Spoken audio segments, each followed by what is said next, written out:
하나님, 제가 말씀을 읽게 해주셔서 감사해요.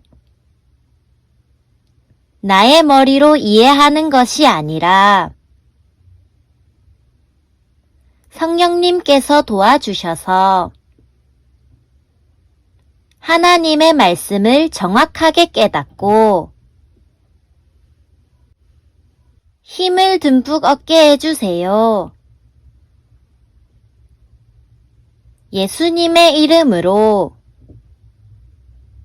기도드립니다. 아멘. 안녕 친구들, 오늘 읽을 말씀은 사도행전 8장이에요. 8장은 교회를 핍박하는 사울, 그리고 사마리아와 에티오피아 사람에게 복음을 가르치는 빌립 이야기가 등장해요. 오늘의 간단 설명. 첫 번째, 핍박. 핍박은 권력자나 힘 있는 세력이 상대방에게 조롱, 채찍질, 모욕, 위협, 체포, 사형 등 육체적, 물질적, 정신적 고통을 주며 괴롭히는 것을 말해요. 성경 속에는 인간이 지닌 죄 때문에 하나님을 모르거나 미워함으로 예수님을 미워한다는 이유로 하나님을 섬기는 사람들 또는 예수 그리스도를 믿고 구세주로 고백하는 성도들에게 끈질기고 지속적인 핍박을 가하는 이야기들이 나와요. 두 번째, 박해. 박해는 믿음을 없애버리거나 다른 종교로 바꾸게 만드는 개종, 자신의 종교를 배신하는 배교를 강요하기 위해 개인이나 집단에게 육체적, 정신적으로 형벌을 가하는 행위를 말해요. 예수님을 믿는다는 이유로 핍박과 박해를 당하는 사람들이 참 많이 있었어요. 세 번째, 복음. 복음은 좋은 소식, 기쁜 소식이에요. 하나님께서 인간들을 구원하시기 위해서 예수 그리스도를 통해 주신 약속이자 기쁨의 소식, 복된 소식이에요. 예수 그리스도의 십자가 죽음으로 우리의 죄를 사하여 주시고 예수님의 부활하심으로 우리는 영원한 생명을 얻게 되었어요. 이것은 사람의 노력으로 얻어지는 것이 아닌 전적으로 하나님께서 우리에게 부어주시는 은혜예요. 우리가 하나님 나라에 가기 위해서는 이 복음을 꼭 받아들여야 하고 순종하고 기억하고 마음으로 믿어야 해요. 그리고 이 복음을 예수님께서는 열방에 전하라 하셨기 때문에 우리는 이 기쁜 소식을 열방에 전해야 해요. 그럼 말씀 속으로 출발! 사울은 스데반이 죽임당한 것이 마땅하다고 생각했습니다. 그날의 예루살렘 교회에 큰 박해가 시작되었습니다. 사도들을 빼고는 모든 믿는 사람들이 유대와 사마리아 지방으로 흩어졌습니다. 경건한 사람들이 스데반을 묻어주고 그를 생각하며 통곡하였습니다. 한편 사울은 교회를 없애버리려고 집집마다 찾아다니면서 남자든 여자든 닥치는 대로 끌어내어 감옥에 넣었습니다. 흩어진 사람들은 어디를 가든지 하나님의 말씀을 전했습니다. 빌립은 사마리아 성으로 가서 그곳 사람들에게 그리스도를 전파했습니다. 사마리아 사람들은 빌립이 하는 말을 듣고 그가 행하는 기적을 보자 한마음으로 빌립의 말을 귀담아 들었습니다. 이는 그가 악한 귀신에 사로잡힌 사람들에게서 그 귀신들을 쫓아냈기 때문입니다. 귀신들은 큰 소리를 지르며 몸에서 빠져나갔습니다. 빌립은 중풍에 걸린 사람과 다리 저는 사람들도 많이 고쳐주었습니다.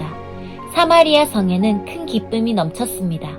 사마리아 성에 시몬이라는 사람이 있었습니다. 빌립이 사마리아에 오기 전만 해도 시몬은 성에서 마술을 하면서 사람들을 놀라게 하기도 하고 스스로 위대한 인물이라고 하면서 잘난 체 하던 사람이었습니다. 낮은 사람에서부터 높은 사람에 이르기까지 모두 이 사람이야말로 큰 능력으로 알려진 하나님의 능력을 받은 사람이다! 라고 소리를 지르곤 했습니다.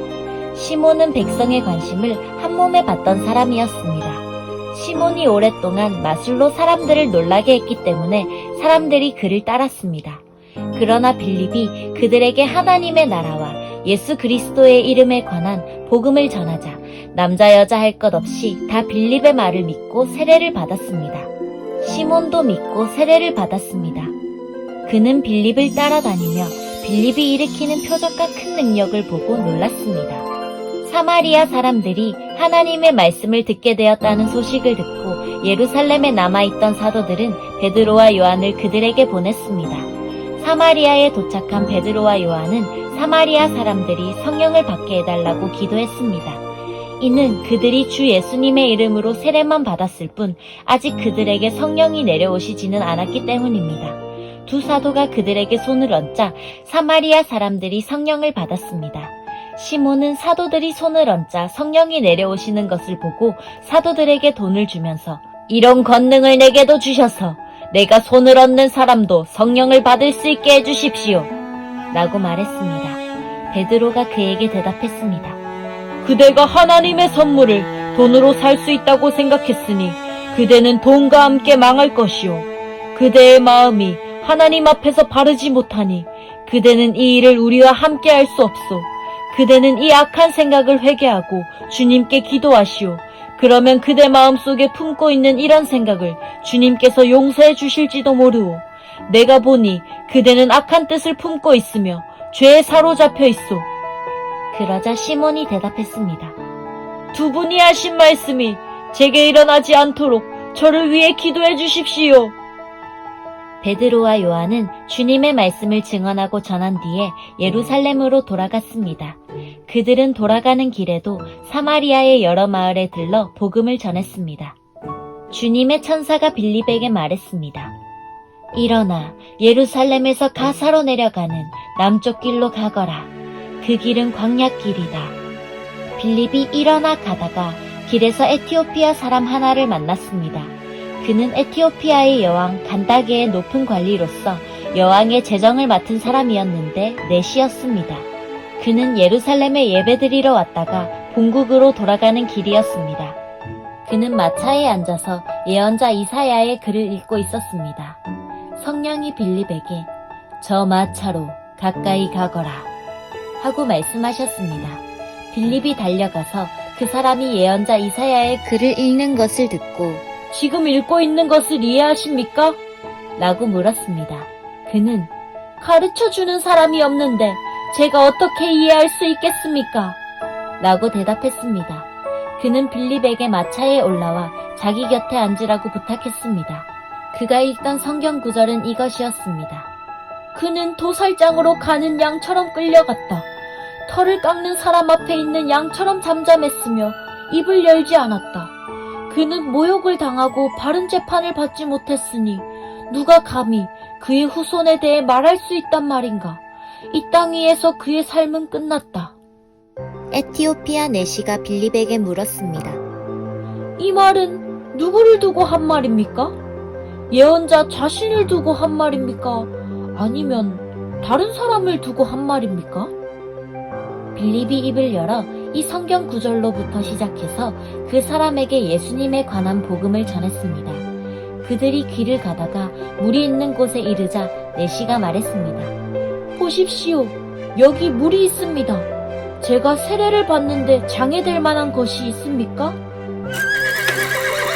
내시는 마차를 세우게 했습니다. 빌립은 내시와 함께 물로 내려가 그에게 세례를 베풀었습니다. 그들이 물에서 올라오니 주의 영이 순식간에 빌립을 어디론가 데려가셨습니다. 내시는 빌립을 다시 보지 못했습니다. 하지만 그는 기쁨에 차서 가던 길을 계속 갔습니다.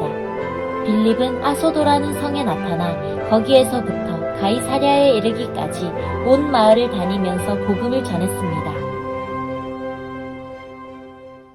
짜잔! 여기까지가 사도행전 8장이에요. 말씀 꿀단지 맛있게 먹었나요?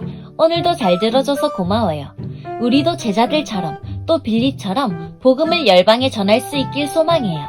이방인들처럼 또 에티오피아 내시처럼 신체적 결함이 있는 사람도 하나님께서는 복음을 들을 수 있게 하셨어요. 이처럼 모든 사람이 열방이 복음을 들어야 해요. 우리가 복음 전하기에 힘쓸 때 예수님께서 우리와 함께 해주실 거예요. 이 사실을 기억하며 안녕!